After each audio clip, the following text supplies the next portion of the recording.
What would you say are the main mistakes that people make when pitching? Yeah, great question.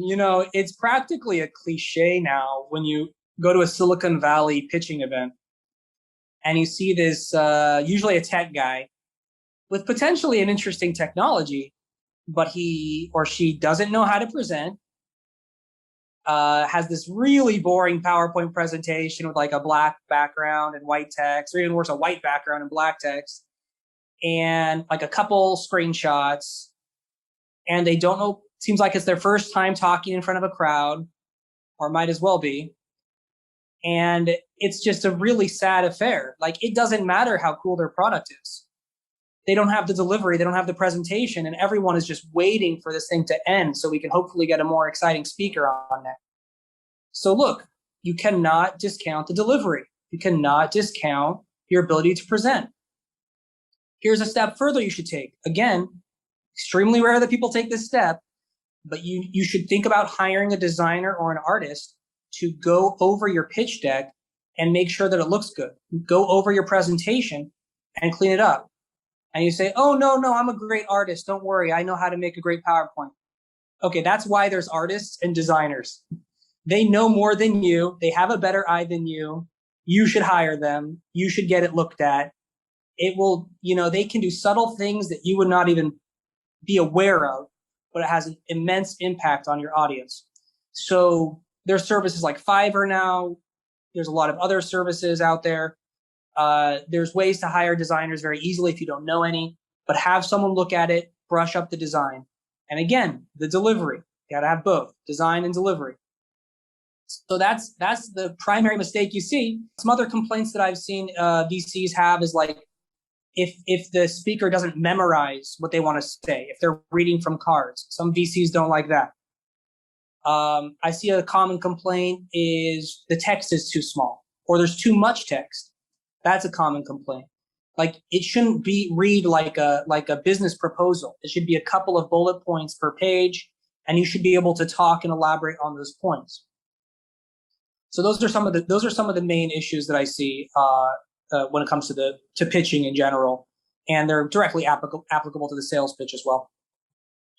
Well, the first point you raised is kind of like, it reminds me of implications. So if they haven't bothered to do their own kind of design for their presentation, it implies that they're not willing to, in a way. And if you're sitting across from someone who's potentially going to give you a large amount of money, it doesn't bode well as a starting point. Yeah, right. We need to be humble about our artistic abilities. There's people that study this stuff.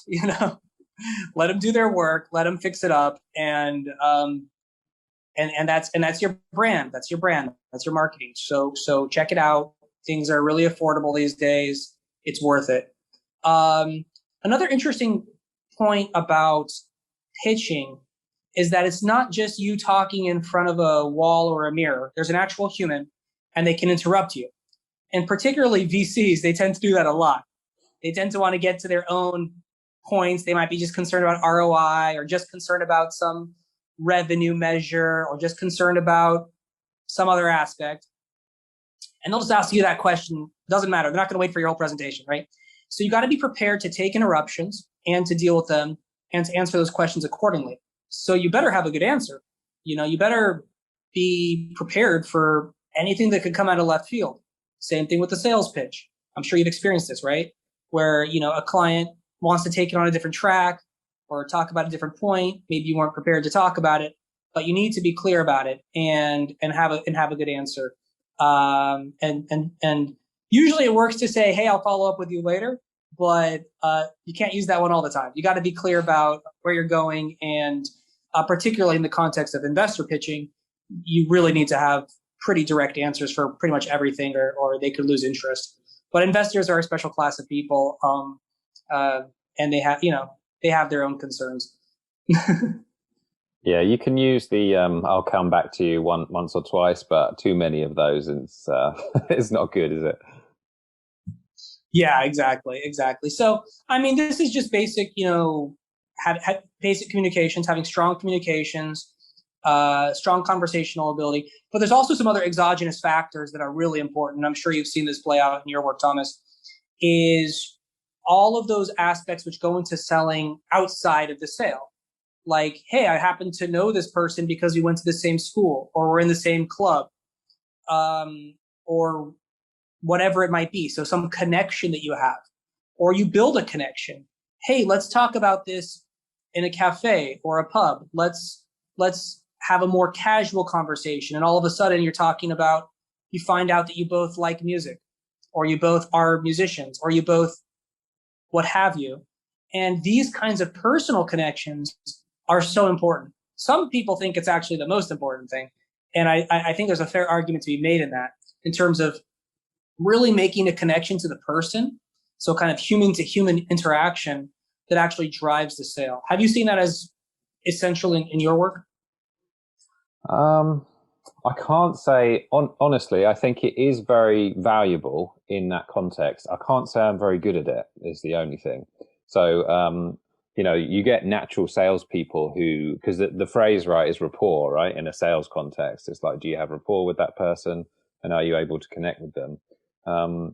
I tend to. It's a personality thing, so I tend to have to rely on data in a way. So, and also telling the truth. So I think that there's an edge with being honest, and then also providing data to support your claims.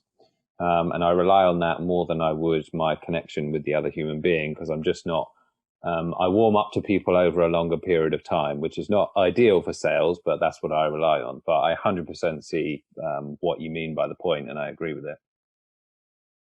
Right. For you, it might be more of an icing on the cake type of thing. Maybe not your primary means, depending what business you're in. For some people, it's more of their primary means of getting things done is doing a round of golf, or taking someone out to a dinner and creating a personal connection. And that's your foothold into a larger client deal. But just keep it in mind, whatever you're selling, whatever you happen to be pushing or pulling or talking about, understand that for your industry, usually it's industry specific, but it's also salesperson specific. And that might play into more or less your strategy for